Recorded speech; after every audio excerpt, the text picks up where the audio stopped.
What's up, everybody? Shawn here, back with another Live to Roll. We got a not super fun topic today, but an important topic for you guys today. So let's get into some intros and we'll get right into the nitty gritty.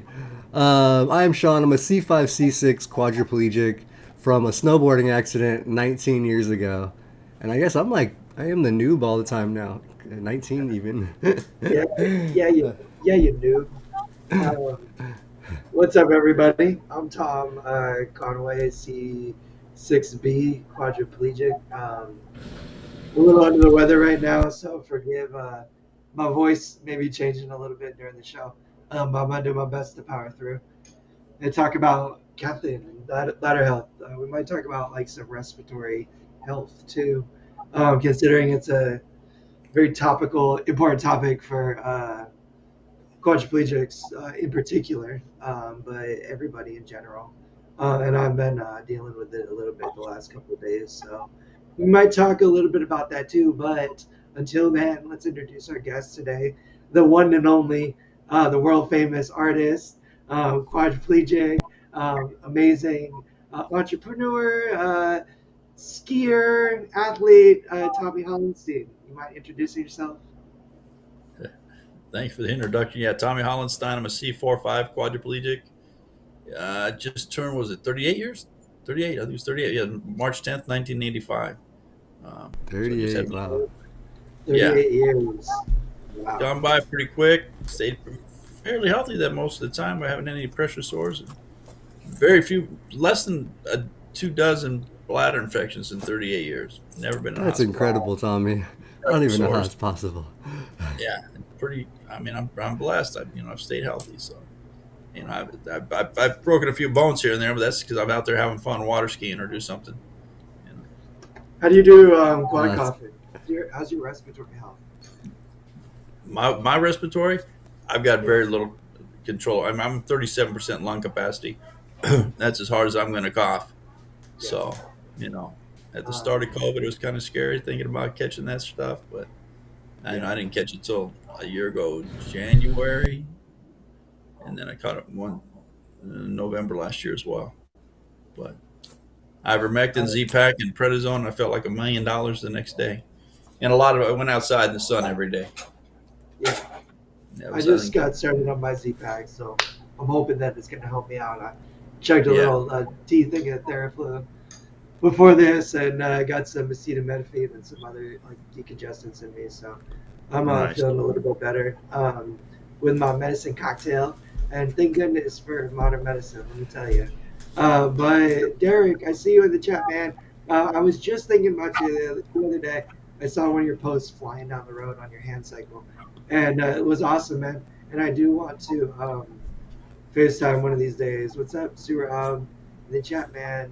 Big shout out to my buddy Surab for checking in on me and my girlfriend the last couple days and giving lots of love and support. Appreciate you, bro. Have you ever had to deal with pneumonia, Tommy, or be hospitalized for I did respiratory? twice, maybe three times. Once was, I think, a year or two right after I got out of the hospital. I ended up back in the hospital because I didn't pay attention to getting a small chest cold, and I didn't take it too serious. And next thing you know, I'm spending 10 days in the local hospital. And then I think it was like 3 years ago, I got a bad chest cold, and I was on antibiotics the whole bit for quite a while, and it wasn't going away. So thank God I've got a great doctor, and he sent nurses to the house. I forget the name of the IV, but I had an IV twice a day, nursing twice a day, taking blood every morning at 6 in the morning from the house. They sent the X-ray machine in here. I mean, I just had to rest up. I just stayed home and rested every day because I had a big art show coming up at the LA Art Fair, and I thought, man, I can't miss the opening for that. And I was well enough to get to that like 2 weeks later. But that was the scariest, you know. I was just fighting for every breath I was taking. It's like, having somebody pound on your back or take a vibrator up and down the back of uh, your Yeah, cage to loosen up whatever phlegm you can, and then throw your body forward. And the key for me is staying out of bed when I catch a chest cold. I don't spend any time in bed at all because it's soft mattress for one. Even though I'm sitting up, it's just too tough. So I'll make sure I get up, take a shower, no matter what, every day. I get that hot steam going. Do a nasal yeah, that flush. helps. just so I can throw my body forward. Yeah, the respiratory, it's a big deal. I mean, you've got to pay attention, especially as a quad. If you start to get a chest cold at all, you know, take heed. Tommy is the man, and everything he just said is absolutely right on. Mobility, getting up in your chair, getting yourself into a position where you can cough when you even can get an assistive cough. We call it the quad cough. And for those of you who don't know what that is, it's just kind of maybe like I do it kind of with my arm.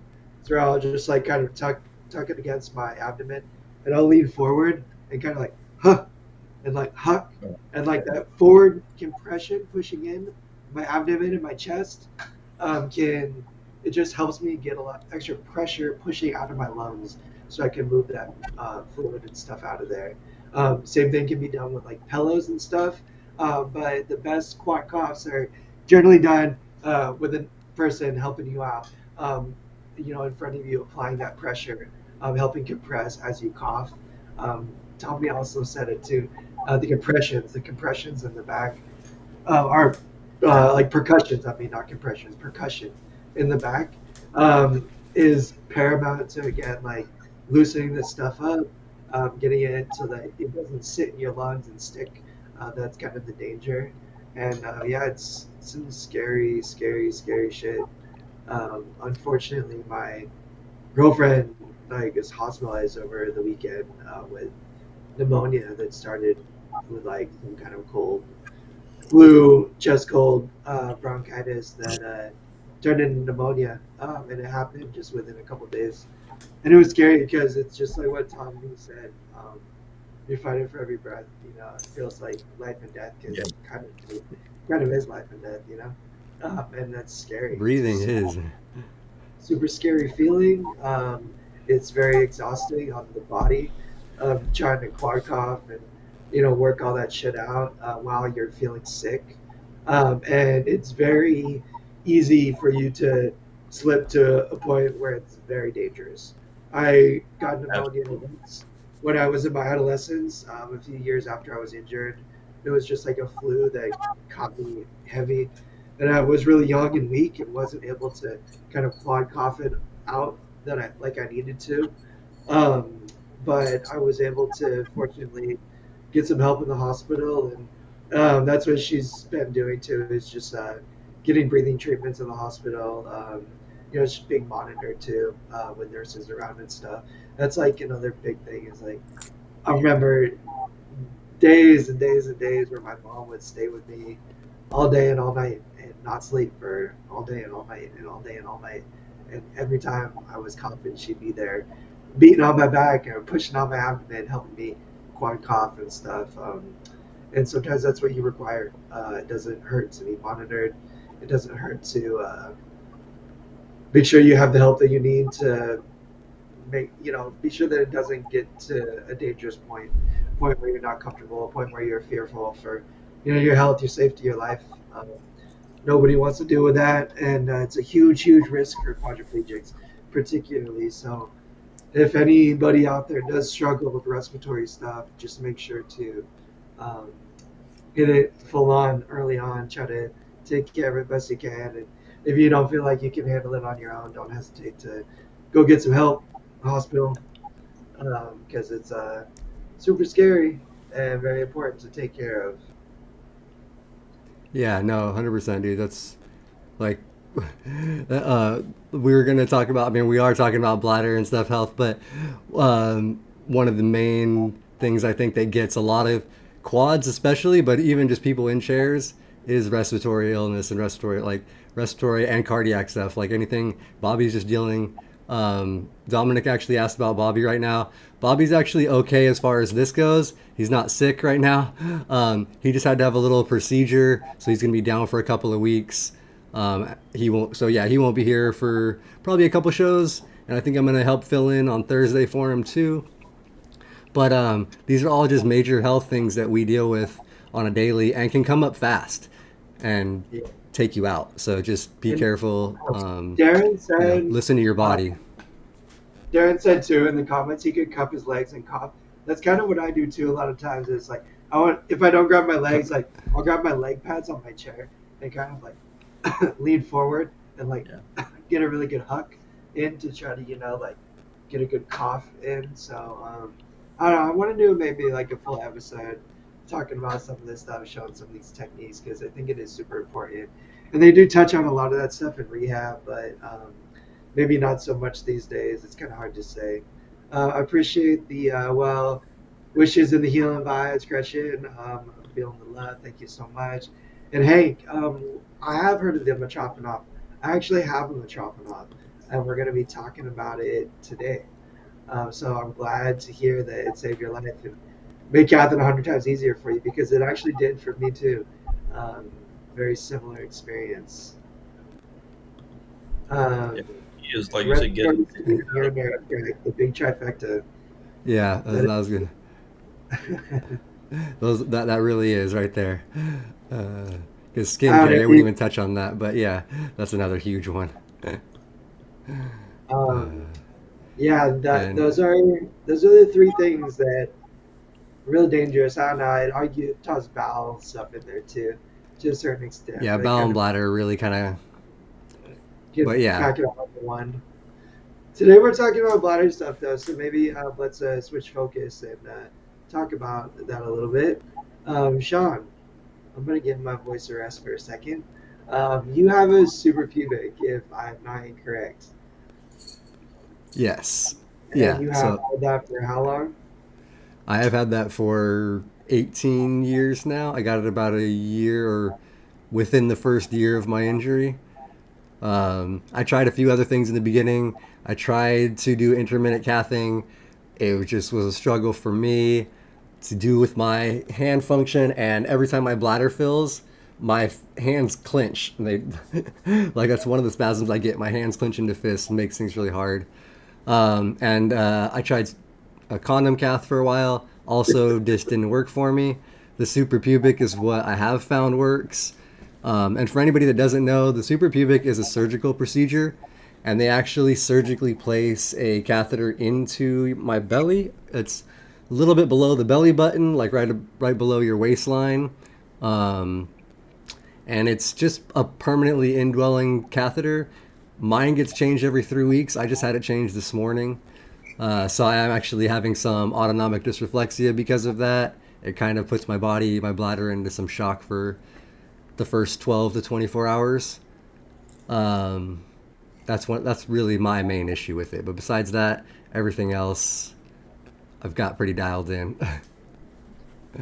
How about you, Derek says Tony? his super pubic's painful. I've had a super pubic for about the last 15 years, I think, maybe plus. I initially went home with condom catheter. I mean, I was able to urinate on my own. I was getting severe dysreflexia. Every time I would urinate, I'd get the wicked headache, the wicked sweats. And I wasn't putting two together until I was in a pair of shorts one day in the hospital where they put you in shorts in your damn leg bag and everything exposed, looking like a fool. Nothing's covered up. But so I saw the urine coming down the tube every time. So I finally put two and two together and realized what's going on. And I used to sell medical supplies right out, a a year after I got out of the hospital. So I had access to everything that was new, and I find because the problem with the externals, I'd have so many leakages. I mean, I went home with 24-hour nursing care. My insurance allowed me to have, but I mean, I end up showering once, twice a day sometimes because it would leak a lot, and it was a pain in the ass every time you're on a date or something.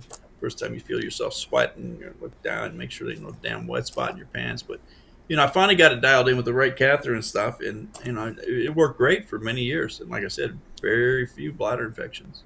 And if I got them, they were very low grade, never ended up on an IV, nothing like that. But then one day I was struggling to pee. I was like, I'd sweat and no pee, no pee, no pee, and that lasted about 14 hours. And it was my first day of school at Oak. So I went to school by the airport, and I was just sweating. The distro got so bad, I thought I got to bail out of here. I head back to Northridge, and then they catheterized me. First, they didn't even want to catheterize me. It was a pain in the ass. It was a trick, but anyway, I ended up with an indwelling catheter that day. And I talked to my doctor. He said, it's just that time. Your urethra is not relaxing anymore. And the medications and stuff like that. So I went for the super pubic, and it was almost honestly the best thing I ever did in my life. I thought it was going to be kind of weird, sexually and stuff with girls and stuff, but you know, they don't care. That thing decide, tape it off, whatever. or you plug it, for a couple hours, whatever you got to do. But it allowed me to drink so much more, and I mean, I wasn't retaining my intake on my fluids, so I wouldn't even get any low grade bladder infections at that point. And I have a nurse come to the house once a month to change it, roughly once a month. Um, and so far, no problems. I've been pretty blessed with that. But I just changed the leg bag size during COVID because when my caregivers were gone longer hours, I just made a system where I had a tube cover that would cover it, a slit in the side of my pants up by my thigh, and then it drops into a big night size bag that's hidden in a black bag that you can't even tell. So it works Nice. out well. You know, just had to MacGyver a few things, Yep. make it Sometimes whatever work. that's what you have to do. Yeah. Um, And the no, good I thing would is say, it is go ahead. reversible. That surgery. It's if you take that Yeah. catheter 4 hours later, 6 hours later, it's going to start to close up. So it's not a very invasive surgery if you Yeah, decide it's to just like it's break it. basically a piercing, essentially. Correct. uh, uh, Um, but it is. I was just gonna say, like, I was gonna use that metaphor. It's like the most metal piercing you can imagine. Like, pierces your bladder, like pee through it. It's crazy. It's fucking wild. And I was gonna say is that I think it's probably one of the most common uh, like things, one of the most common methods for bladder management for pairs and Correct. quads, right? Like, Yeah, I think it is. especially for quads for sure. But yeah, Yeah. I mean, 'cause I'm C4. I've got no finger hand movement, and I yeah. cannot. I wouldn't be able to intermittently cath myself and stuff like that. Oh, I So, bet your ass you could, Tommy. That's what I thought too for a long yeah, time. And Mickey, she asked in the chat why I got the Metrofit instead of a super pubic. And let me just start out by maybe explaining what a Metrofit is. I did straight cathing through my urethra for most of my life, most of my adolescence, from when I was injured when I was like 4 to when I was, I guess, like 13 or 14. I started having chronic bladder infections when I was like 11, 12, 13. It's like a pretty rough couple of years. I had a neurogenic bladder just as a result of my paralysis. It just wasn't growing to the size it needed to be, which was just causing extreme pressure, constant leaking, constant infections as a result of all of that. And it was just a really difficult couple of years. One, because I just kept peeing all over myself, too. It was just fucking embarrassing to piss on myself in the middle of the school day and have a friend point out that, I fucking pissed my pants or something. It was just hard. It was hard in a lot of different ways. Then I figured out what we needed to do for my bladder, which was this kind of weird surgery. It was called an augmentation, where they take other tissue and they sew it onto your bladder to make it bigger. They basically like sewed a balloon onto my bladder, made out of my small intestine tissue. So they were doing that surgery no matter what. They had to. It wasn't really like a choice for me. I happened to be talking to a urologist, Dr. Baskin, at UCSF, who recommended the Metrofit. He asked me how I catheterize, my independence level with it, which at the time was 0. I relied on somebody to help me cath every 3 to 4 hours. And it really did hinder my independence to a significant degree for much of my life growing up. Um, so I always had to have like a family member, caregiver around who was able to cath me, which meant I always had somebody around. Um, he told me about the Metrofit, what it was, and basically, it was like it's a port in your abdomen that you can intermittently catheterize through. So that was kind of my big thing. Why I hadn't chosen a super pubic at that point is I didn't want anything indwelling. I know it works for y'all, and I'm really happy that super pubics do work for everyone that it does work for. But at the same time, my bladder is hyper sensitive to any kind of discomfort, especially a tube in there. And I don't know, I just did not like the idea of having a tube always hanging out of me. So that was what was stopping me from doing the suprapubic. But here was an option to make cathing more accessible, possibly an option for me. And then, yeah, it's just a really a method to independently manage my bladder, possibly. That was at least the end goal with it. The first like month after I got it, like I refused to cath. My mom was like, "All right, what did we get this damn thing for if you're not going to try to do it yourself?"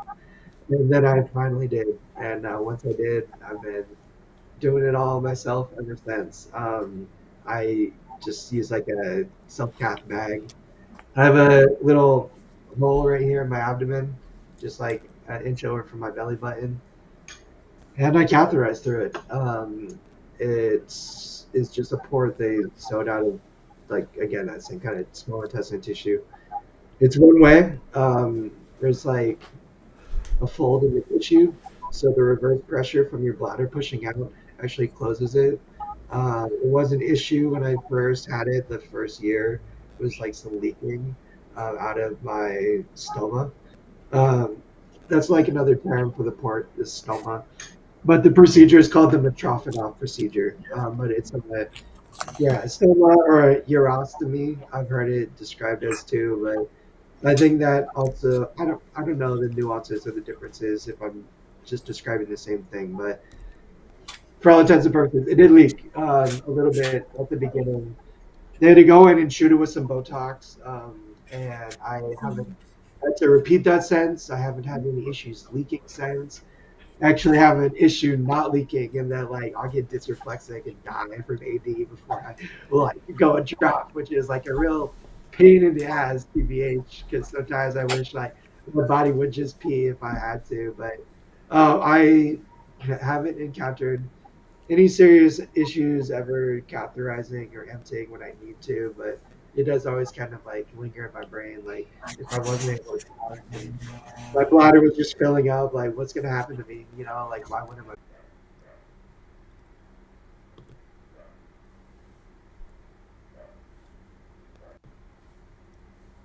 Okay, there. You guys there?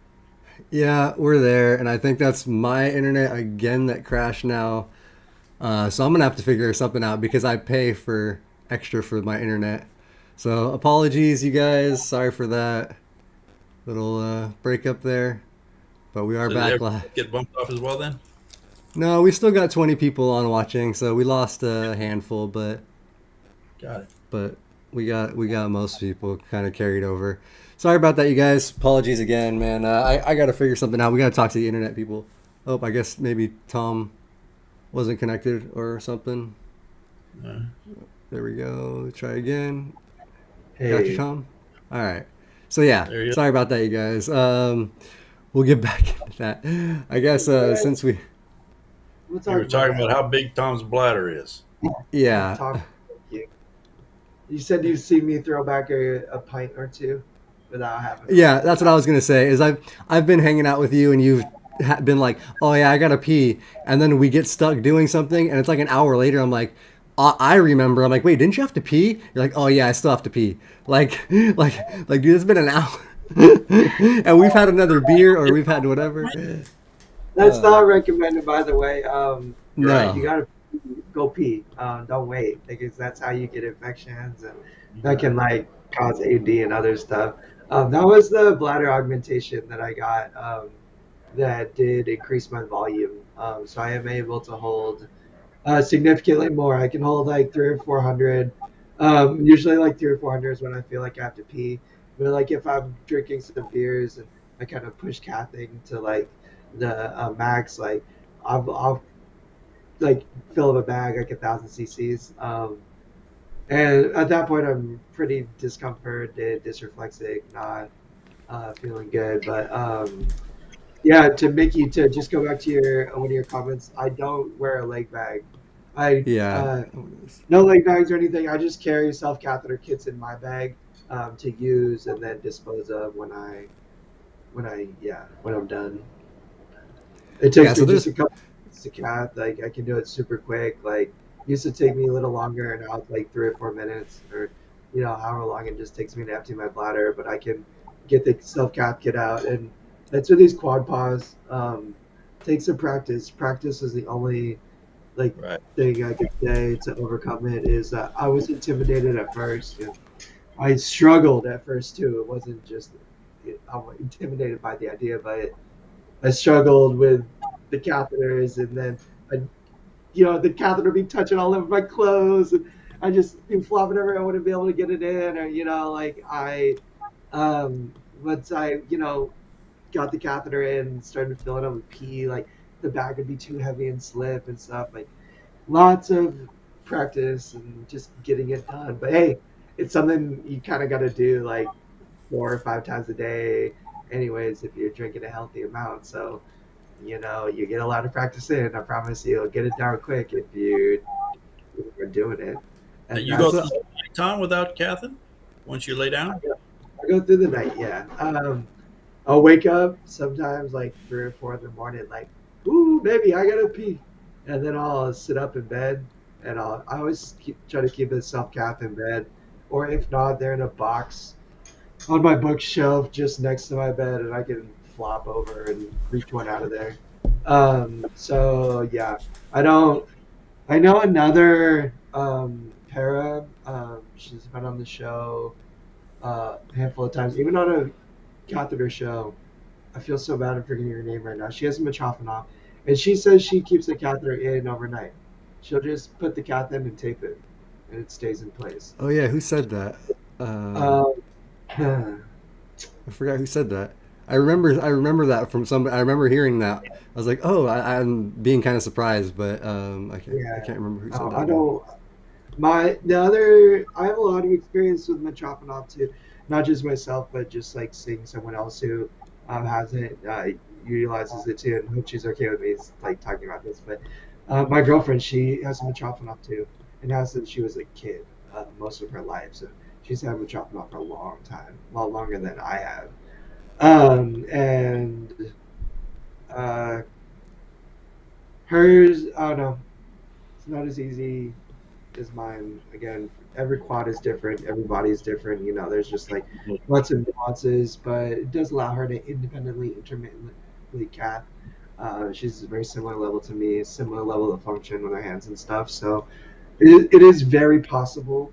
It is one of the kind of more common, popular procedures. It's getting a lot of um, yeah, I'm just hearing a lot of people talking about it or asking me questions about it because they were told about it, talked to a doctor about it. I think it'd be amazing for you. It did change my life in many ways, in that it made me a lot more independent. I had a lot better bladder health because I could just cath very easily. I didn't have to take my pants off, get out of my chair, do that whole thing every time I needed to cath, which is how I had to do it before. So just made things a lot easier. I felt like it made me a lot healthier and a lot more independent. So Yeah, I think the name of the game is just being independent. So as long as if you can figure out the way to independently intermittent cath, like by getting the getting the procedure done, so you don't have to take your pants off every time and do it. Um, Yeah. like I honestly didn't even get told about that back in the day. Like I pretty much got steered into the super pubic, and that was partially because I was met Bobby early in the hospital, and he kind of like had that and just was like, yeah, this is what I got and whatever. Um, but I'm fine with it. It works for me. I've gotten used to it. Like I said, when my bladder fills and I get like bladder spasms, my hands tend to like really clench up, and I feel like it would just make trying to cath when I have to pee pretty difficult personally. Right. So it's just about finding what works for you. Yes, finding I, what works best health wise. I mean, like when I had the just the external catheter, I mean that's a great way to go. Um, because you're not chancing infection with intermittently cathing. Nothing's in your bladder, and if you're able to go on your own and keep things as normal as possible for as long as possible, a lot of doctors will recommend that. And then it just depends who's your sales rep too. I mean, I remember there used to be people out there pushing intermittent casts because they're making money. You get money on that, so they take people that were able to urinate on their own with this, an external, It goes from a $300 to a $3,000 order a month, and you're getting a percentage of that. So just do what's best for your health, for sure. You know. Yeah, Um, 100%. it, I still use straight catheters too in the morning when I first uh, my first catheterization of the day. When I have my caregivers here, I'll do like a bladder irrigation, and use like a straight cath in that instance because the self cath is like a closed system, so not really accessible with a syringe and water to like push in and out. And bladder irrigation is just exactly what it sounds like. You inject like water, saline solution in, and you draw it back out. And the idea is that it rinses your bladder of any bacteria possibly built up. In my case, my situation is a little unique. The Metrofit, this isn't always everyone's situation with Metrofit, so don't take it, as like this is going to be your situation. But the tissue that they ended up using for my procedure was my small intestine, and your small intestine tissue is made up of these cells that are called goblet cells, and similar to like the cells that line like your sinuses, that line your intestines, is they produce mucus. So I have to do the irrigation to clear like mucus out of my bladder. It's not a huge amount. It's not impossible or difficult to manage or deal with. Most of it just comes out while I'm catheterizing, anyways.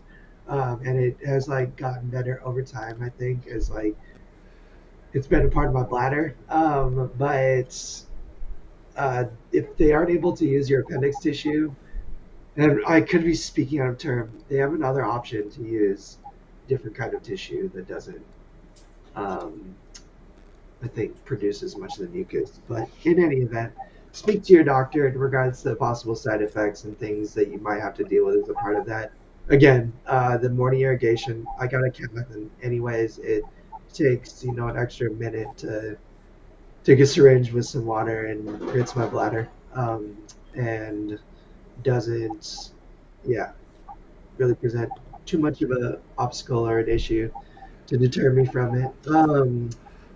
I would say that I do get a little jealous. Gretchen mentioned like traveling. It's still difficult traveling. I mean, you can pretty much cath anywhere, but you're still like shoving a tube into your abdomen and peeing, and it's like something I really am not want to do in public. So it does offer some freedom and independence like that. Like I'll cath in the car or something, it'd be really easy.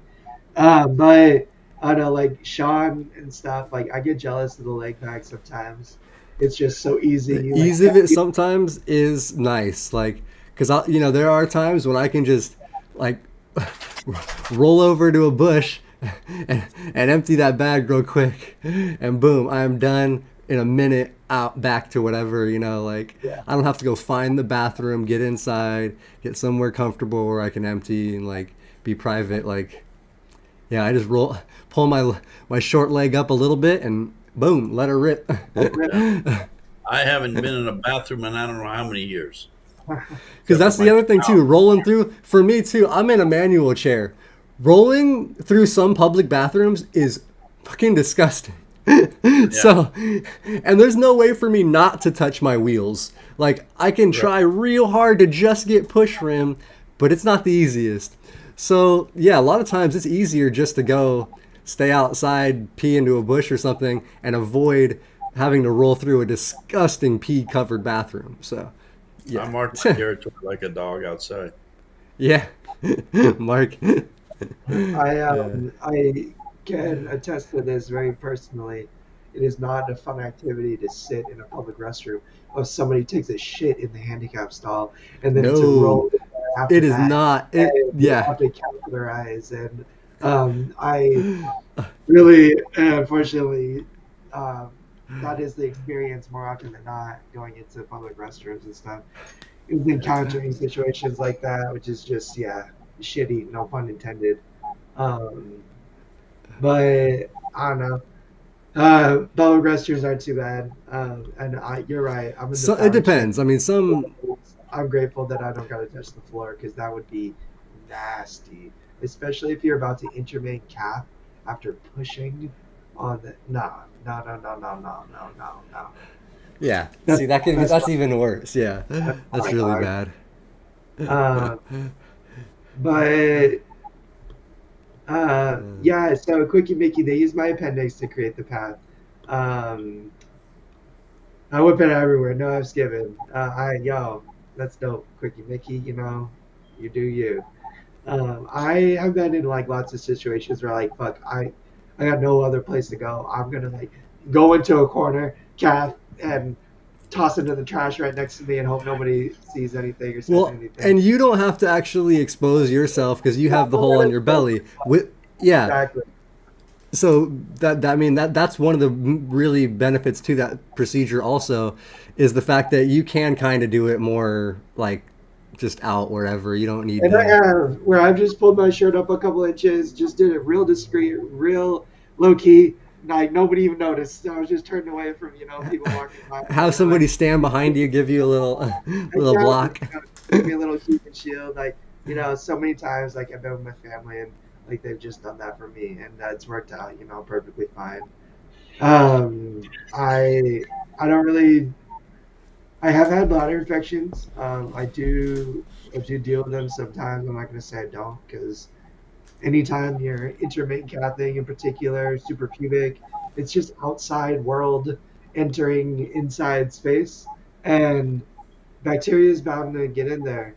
It can be super tough to stop.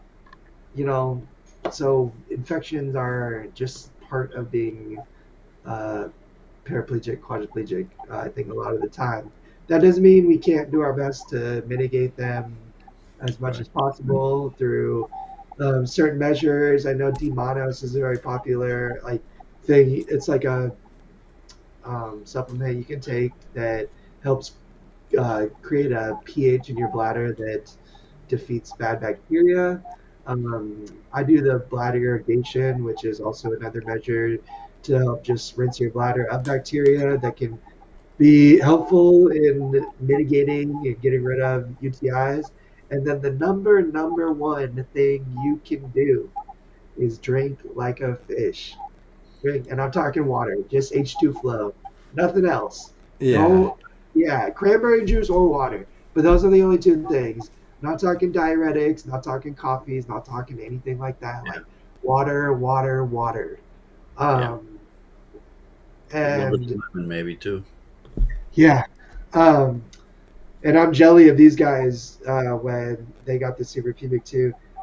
I would say, I hesitate to say this, but I know it's probably true. I dehydrate myself a little bit sometimes to not have to pee as often, which doesn't sound great, and it's not a healthy thing to do. And I no. really do work hard to stay hydrated a lot of the time. But sometimes I know that I'm going to be in a social setting where I'm not going to necessarily be able to easily escape to the bathroom or even want to have to deal with it. So I won't drink. You know, that is not good, and it's just because it's just kind of still a pain to have to escape to the bathroom. Like I see Shawn chugging gallons of water, and I'm like, oh my god, bro! Like I'd have to pee every half an hour if I was drinking like that. And yeah, for me, when I'm not drinking a lot of water, when my body isn't hydrated, I just don't feel as good. Like I feel Yeah. crappier. Like I don't know what it is. I just feel weaker. Yeah. But the one time I will say that I do kind of dehydrate myself is when we are traveling. Like when we're doing like when we go to Chicago in a couple months here.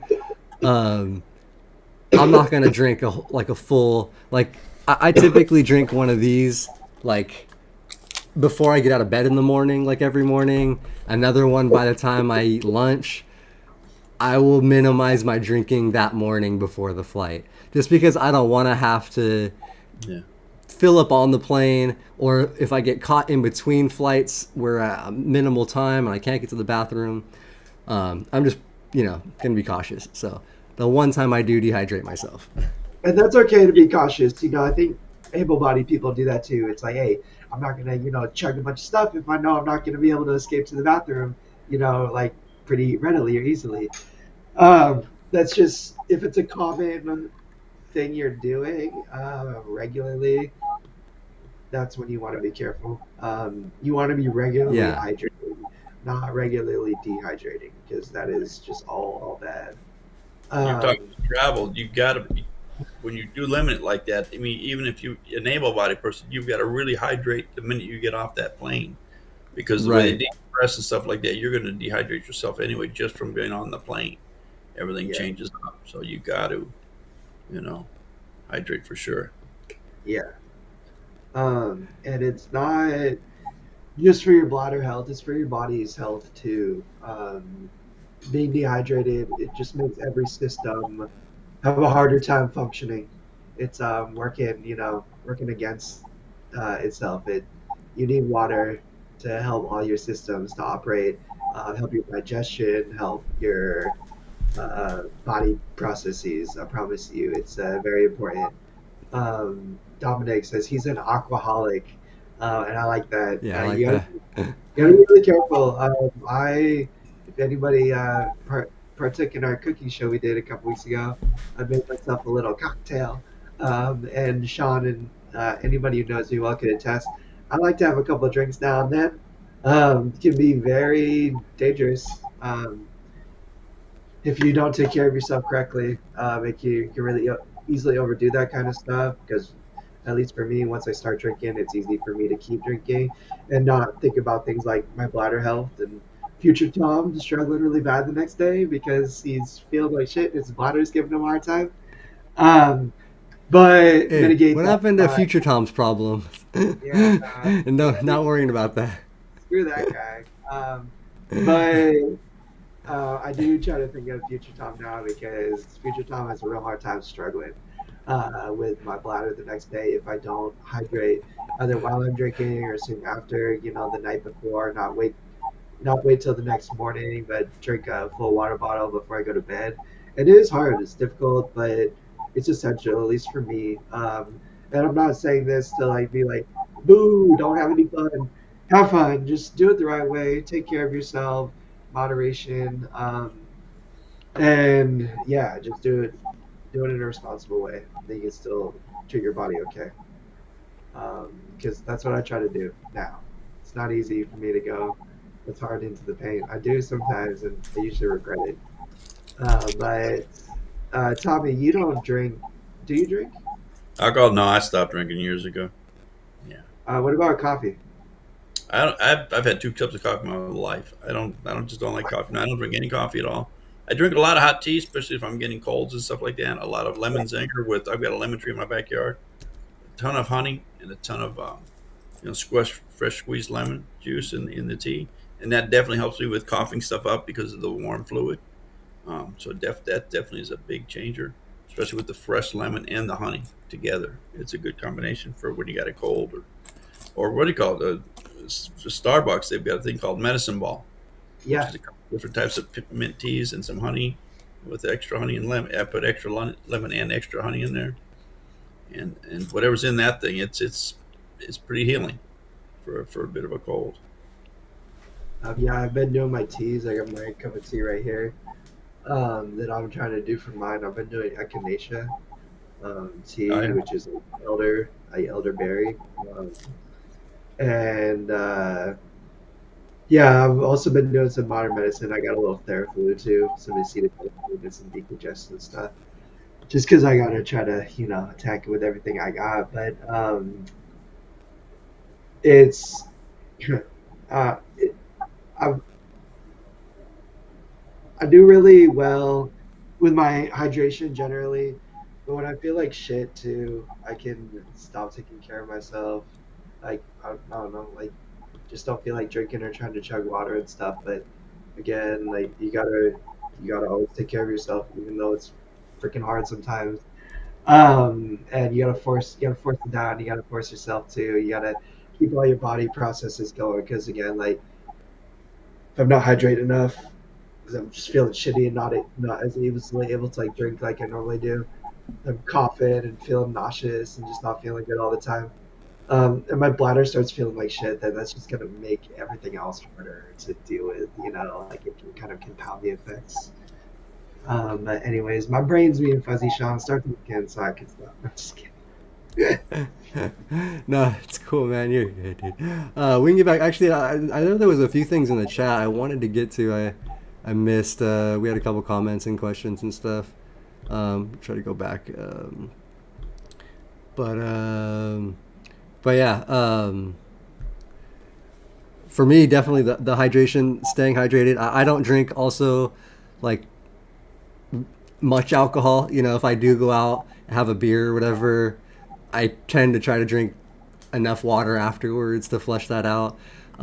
I do drink, like I'm also drinking a tea right now, just like iced tea or warm. It's actually not really iced. It was warm earlier. It's just now like room temperature tea. But yeah, that's like my, and I do drink like a soda a day, which I know even sugars and caffeines and stuff sometimes aren't the best. But oh yeah, Yeah, one we thing get was Jeanette back in the chat. Jeanette says she's had a urethral cath for 30 years, and I'm just curious. Like, I mean, I guess if it's worked for 30 years, that's great. But you never wanted to switch to like a suprapubic, or never talked to a urologist, or is it just I don't know. I was just curious. I was just curious about that back. And the other comment she just said, minimal problems, removed for sex. So I guess that works. But with the suprapubic, um, you don't have to even remove anything.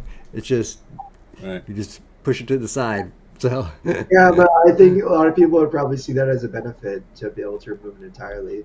Not that, that's there's true. like not being able to, but I know that that is like a kind of mental barrier for some people, especially at the beginning of it, or maybe thinking about getting it. Urethral caths, I don't know. I don't know if that's more common for women. I don't know if I heard of any I think guys. it is more common for women because I think even Brianna does that as a para. She just Uh, uses. So I think it is more common for women, but yeah. I got a question for you Uh, guys, maybe for everybody in the chat too. Bladder stones, you guys ever deal with them? Ever had to deal with them in the oh past? yeah, I there was a know couple questions on the stones. um, talked about Tommy, do you want to hers. go ahead first? What was the question? Have you ever had bladder stones?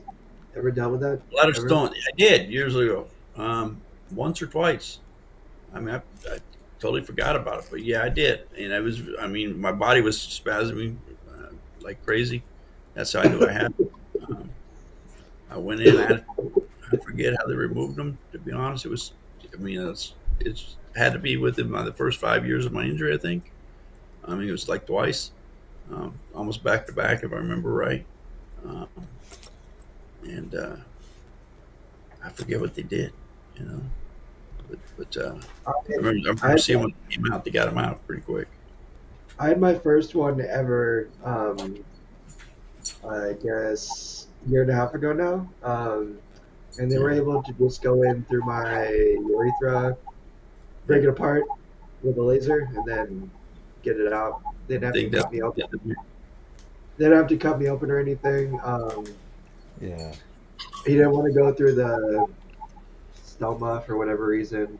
But my urologist who did it, Dr. Osborne, he did an awesome job. Honestly, like it was super Dr. quick, Osmond? super easy. Dr. Osborne, yeah, over here, in Southern California. And yeah, no, he was awesome. I was a little nervous going in, just because I don't know, delicate system. I was just worried about a surgery involving my bladder and stuff. But it was awesome. No side effects afterwards. I haven't had any issues with stones since, knock on wood. But it was not too difficult to deal with. I'll be It's right hard. back. Yeah, no worries. Take your time. It's hard to say what. I think there are known causes for um, bladder stones. In my particular case, it's that mucus that builds up. If I don't get it out, it stays in there. It can start to harden and calcify, and just provide like a seed for a stone. And then over time, that would just like start to get big enough to cause discomfort. Just make sure to do your bladder ultrasound annually if you do have issues like that. And don't wait if you think you're having a stone or something, because it can be pretty discomforting. And I See did what's want weird? to. Well, I had stones early in my like I haven't had any for probably 10 years.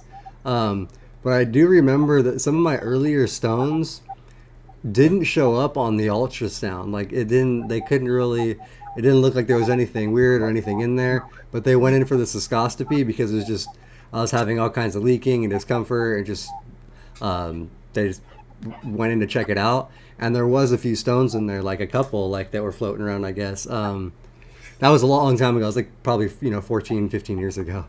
Um, but yeah, so that's one thing I actually do. I haven't got one in probably a couple years, and I need to go get a cystoscopy. Just I like to do it every at least year or two to precautious, like make sure there's nothing in there because I don't know. I don't trust the ultrasound fully. Um, yeah, I need to go back and get my bladder ultrasound. I haven't since I had the stones, and I need to just make sure that I'm good to go. But in any event, that's like a big part of this life is just regular maintenance. Make sure to go. I used to go get this thing. It's called urodynamics, where they would test my bladder capacity and they'd fill it up and see when I felt like it was full and figure out if I was draining completely. And they would just kind of do like an annual kind of full study on my bladder to check the volume, the pressure, make sure all the sensation, everything, was okay. And I haven't got my full urodynamics in a long, long time either. It seems that that's not so easily attained down here in Southern California. But again, I'm really happy with my urologist as it is. He seems to be familiar with my situation and my kind of bladder and stuff like that. So I feel pretty healthy and feel pretty good. I do want to say that comment Jeanette not just put up, but the one a minute ago. I've got enough holes. If they broke, don't fix it. Yeah, that Fill it was up. If intermittent cathing works for you, awesome. If a urethral cath that's in semi-broken, except for when you need to take it out, nope, like that's awesome and great. Super pubic, if it works for you, it's what makes you comfortable, like that's awesome. And same with Metrofit. There's upsides and downsides, I think, to it all, and you really have to look at yourself, your situation, and kind of go through and list out benefits, the negative aspects of it, and try to figure out, just like I said, what's best for you. Talking to a doctor too, uh, along the way, about the pros and cons of these different types of management and stuff is important to continue to have a conversation with, and yeah. Yeah, real quick, I was gonna Kelly how I roll had a comment earlier. He says he empties his bladder morning and night by the shower by spraying warm water on his perineum, which is like your taint, basically. I think like under, and I actually have heard that from somewhere else that it triggered like that's like can trigger bowel or bladder response. So yeah, I have not done that, but hey, if it works, and I have heard somebody else, I think for bowel care, mention that. I don't know if it was you, Kelly, or not, but I think it was somebody else. It's not. I don't know if it was that exactly. Lewis mentioned his bowel purple. He like pushes like on his abdomen or his pubic area in a specific way to help stimulate his bowel movement. Yeah, But I don't know. Like I've never really heard of anything like that to be H. Kelly. The only thing I can maybe think of or imagine is like it might stimulate your vagal nerve. That can help like stimulate your bladder and your bowels and stuff. But I've never really heard of anything like that, TBH. Um, I have sensation when I feel like my bladder's full. Do you feel like when your bladder's full, Shawn? yes. So I can Yeah. tell, yeah, when my bladder's getting full, I can feel it. I get the low levels of AD, like I'll start to get like goosebumps on my arms. My hair will start to stand, and then if I don't address it soon, um, I'll get like full like sweat, and at that point is usually when my bladder will kick off and I'll pee. Once I get to the forehead sweats.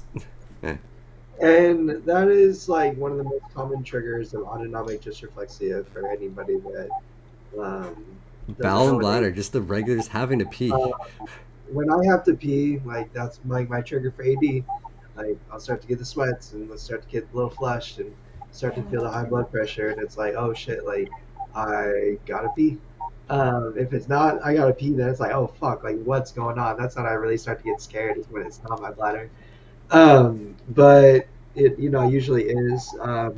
I just wanted to remark on that. That's like another thing that a lot of people really struggle with is autonomic dysreflexia. It's a very, very difficult side effect, and one I think for most people I talk to, it's related to UTIs and bladder discomfort. Um, so yeah, But yeah, the no, the AD is really, really awful, and not something you want to mess around with either.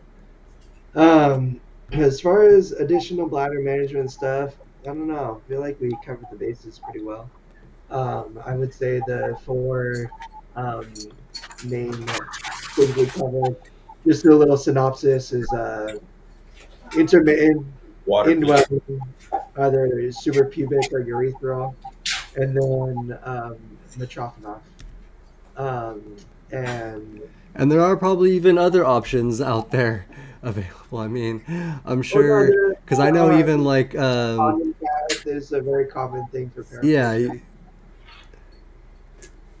Um, um, and then like even people like Luis, who is going to be on the Rolling Over the Hill show on Thursday. Anybody that wants to check that out, Luis is a more incomplete injury. You know, he can stand and walk and stuff, and has some bowel and bladder, so he can actually like just mainly he does it just like by crede or whatever, by pushing pressure in certain points of the bladder to trigger the response to have it kick off, and he can empty on his own, and some people can empty on their own. That's great. That's what the condom casts are for, or if you're able to get up and do that.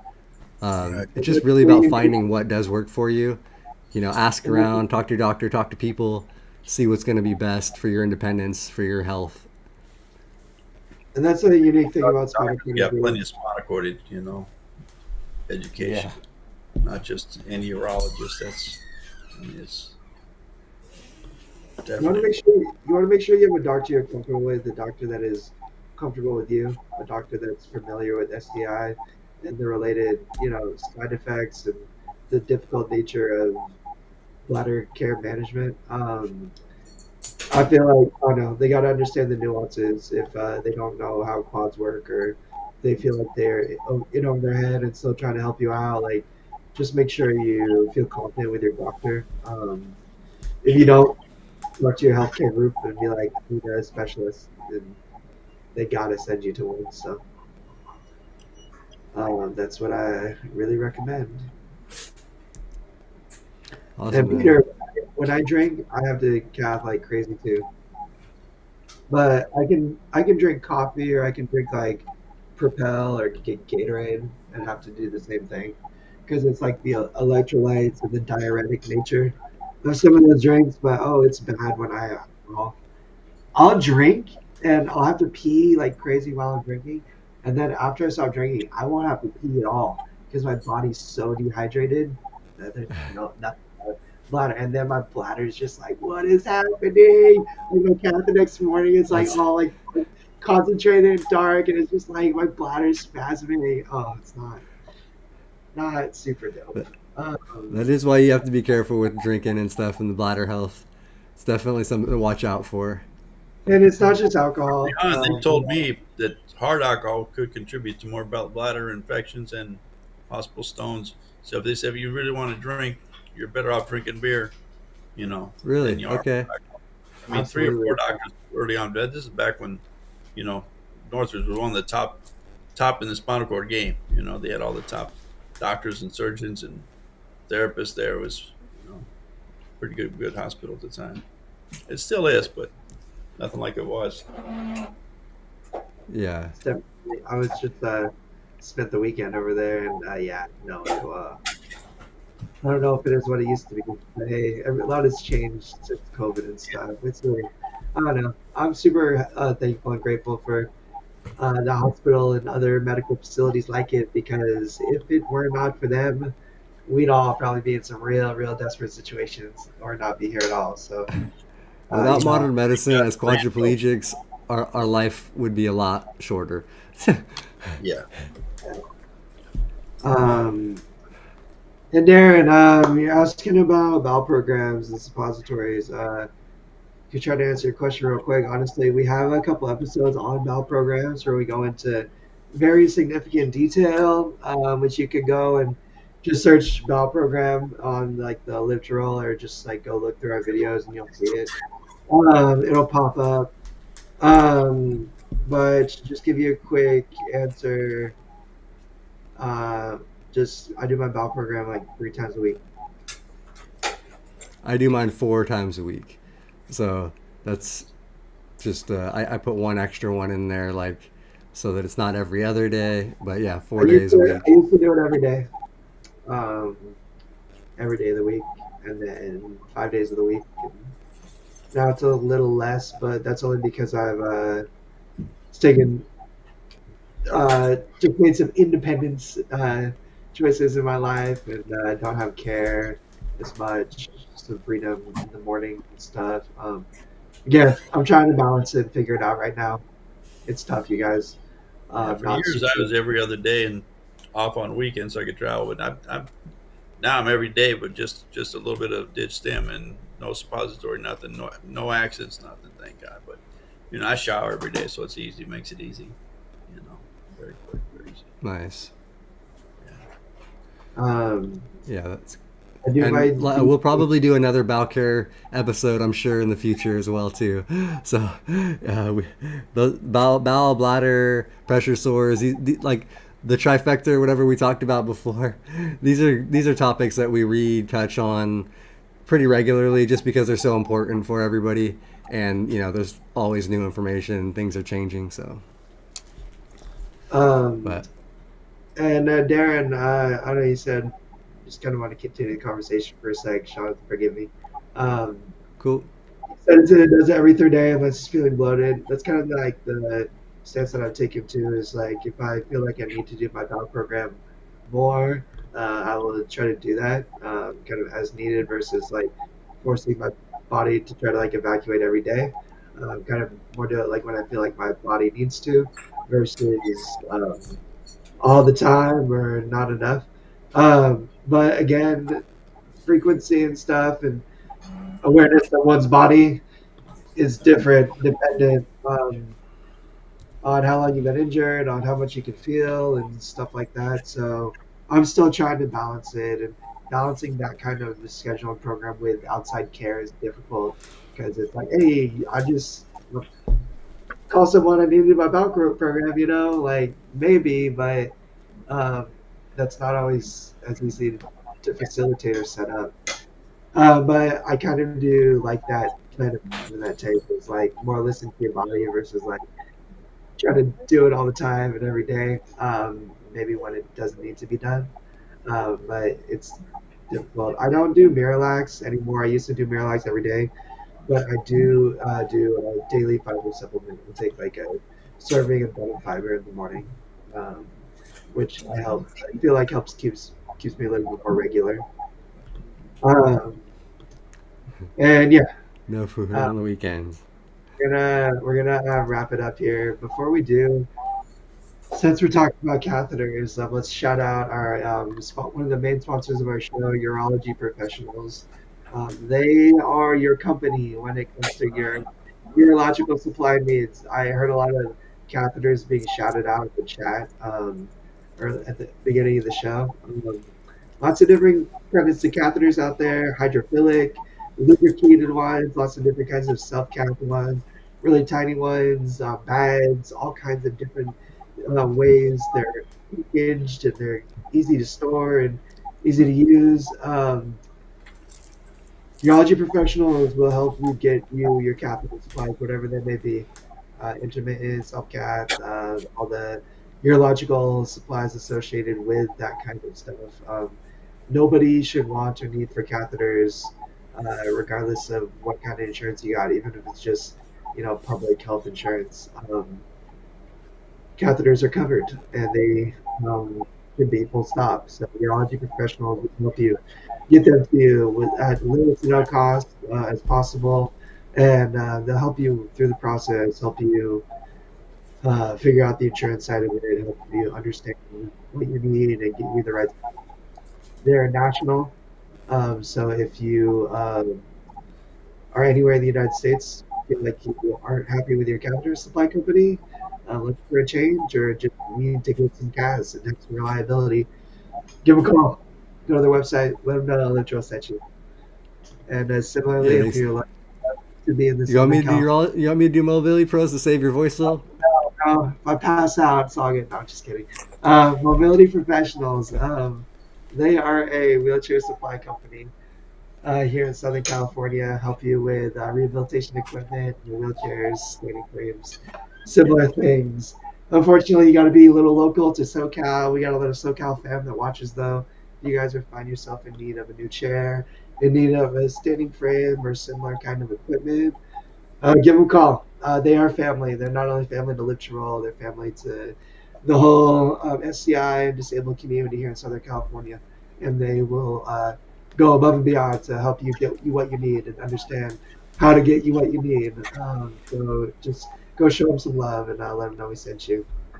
And Yeah, appreciate you guys. they're amazing companies, great people. So they support us, and we're trying to support them. So yeah, show the love. Yo, uh, shout out to uh, Vicks Dayquil tea, baby, because, oh man, I was like a floody mess before I hopped on this bad boy, and it really helped me out. uh, So, thank shout you out for all Vic's the Dayquil. All right. love in the comments, you guys, and Olivia. Uh, Definitely call if I need anything. I saw Oliver the other day. I'll text you.